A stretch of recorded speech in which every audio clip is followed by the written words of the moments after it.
All right, back for another beer review, and today I will be reviewing a beer from Hubbard's Cave, and they're out of Niles, Illinois, and this is their Triple Imperial IPA, and this is the Fresh by 7, 8, 19 batch. So this is a triple IPA that comes in at 10% alcohol by volume, no IBUs listed in the time of review. This can is approximately 6 weeks old, and I want to give a huge thanks and shout out once again to a good friend of mine and viewer of the channel, Jeff, aka NoJinx, for hooking me up with this one. I'll post a link in the description box to the beer mail unboxing video I did that included all the beers that Jeff hooked me up with, this included. So thank you once again, Jeff. So Hubbard's Cave, I've heard really good things about them. I've never had a beer from them.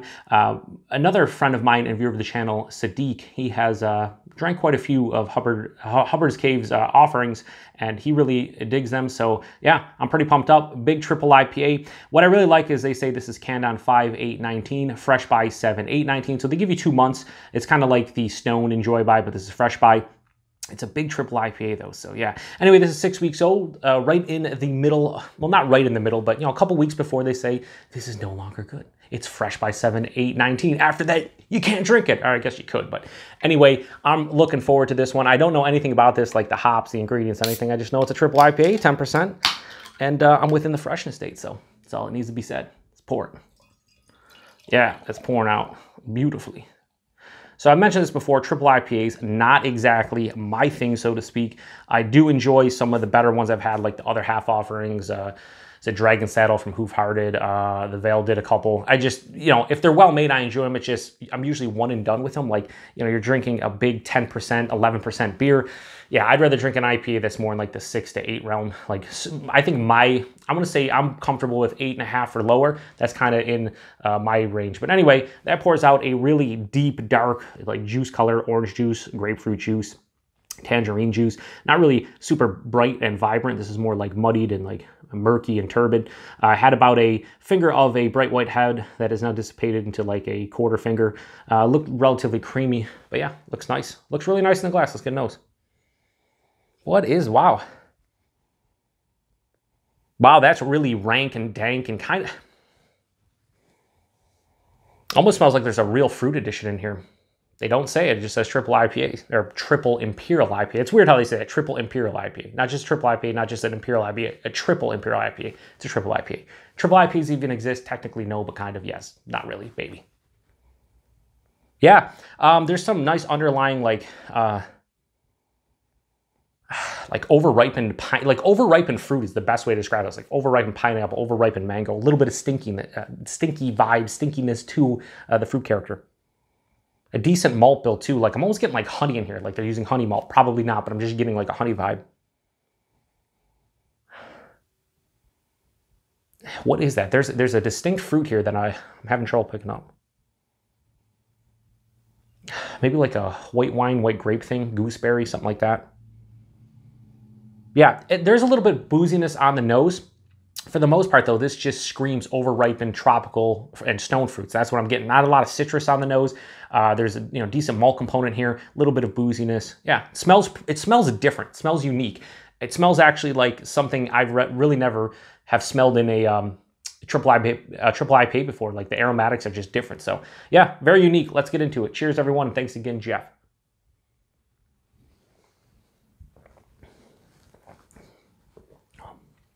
What is that? There's a distinct fruit.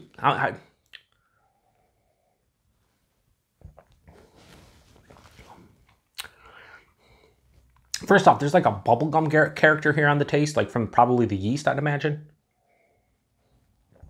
First off, that fruit is pissing me off right now. There's an overripened, fleshy fruit, maybe like papaya. Maybe that's it, like a papaya, honeydew melon, like a real fleshy fruit, like I can almost like taste the actual fruit. Yeah. This is a big, sweet, juicy, fruity beer. First off, body on this one, lower side of full body. This has a thickness behind it. I can tell this is a bigger beer based on the body.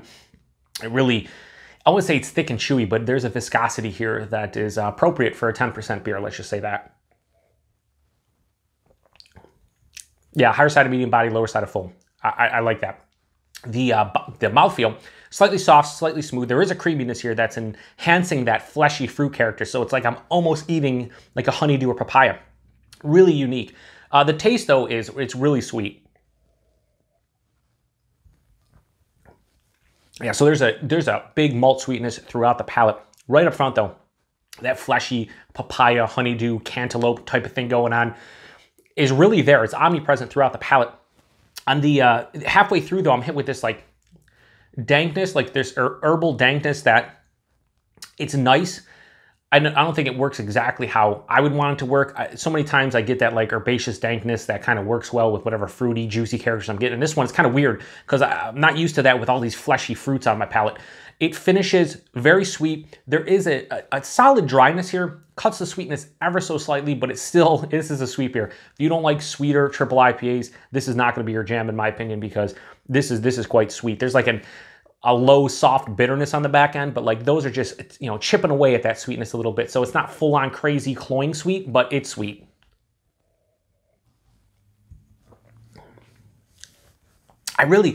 That's the thing, I really dig that fleshiness. Like that is so good. Like it's honestly like I have a spoon and I have a honeydew melon and I'm just going in, or like a papaya, like I'm just eating it fresh. Slightly maybe over ripened, like I said on the nose. It's like an over-ripened honeydew melon, over-ripened papaya, something like that.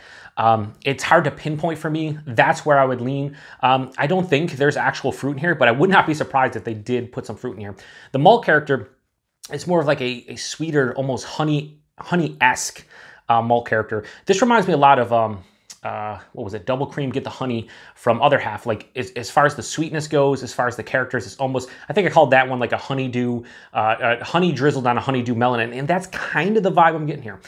It's interesting. It's also fucking delicious. A little bit of that bubblegum too, kind of sticking around as well. Yeah, this is actually quite complex. The fact that I can't pinpoint that tasting note exactly, I'm kind of in the realm, I wouldn't say necessarily exactly honeydew papaya, but kind of like that. It's a lot of fun. 10%, I cannot tell you, you know, on the nose, I got a little bit of booze. The only thing that is noticeable for me is there is a big chest warming and in the stomach, but I'd guess this, doing a blind, probably 8.5, 9, not exactly 10. So it drinks a little bit bigger, but I wouldn't necessarily call this a big booze bomb. It's a big triple IPA. It has big characters, and that's what you expect. So rating on the Triple Imperial IPA, the Fresh by 7/8/19 edition from Hubbard's Cave, I'm going to go 4.25 out of 5. I'm really digging this one. I have to knock it down a little bit because it is really sweet for me. And while there is complexity here, I think I want a little bit more like citrus, like sharp citrus or like acidity here or something. It's just fleshy fruits, really sweet, you know, pretty malty. I do enjoy those characters, but it is a bit too sweet for me. But yeah, I mean, I can't complain really too much about this one. 4.25 out of 5 is a really good score. I'm enjoying this one thoroughly. This is weird. If you've, and I don't say weird in a bad way or like there's not a negative connotation with that. What I'm saying is it's weird in an actually a good way for me. So if you've ever had this one specifically, this batch of the Triple Imperial IPA, let me know what you think about it because yeah, I'm really digging this one. And this is my first Hubbard's Cave, and now I want to try more. So yeah, 4.25 out of 5. That was the Triple Imperial IPA, the Fresh by 7/8/19 version. Yeah, I mean, I don't know what the price is on this one. Jeff, if you want to chime in, let me know what you paid for this one. I'd guess probably $5 to $6 a can. Triple IPAs are usually expensive. Availability, I don't think Jeff went to the brewery. I imagine they get distribution. Sadiq gets them down in Georgia, I believe. So they get some distribution. I don't know exactly what their distribution footprint is, but I know it's not just brewery only. So yeah, price, chime in. Let me know what you think, Jeff. And also, or let me know what you think if you paid for it and you bought it, then you probably know the price. And also let me know the availability. I would appreciate it. So thanks for everybody stopping by for yet another beer review here on the Beer Patrol. Once again, thanks to Jeff for hooking me up with this one. Appreciate everybody stopping by. To the next one. Cheers.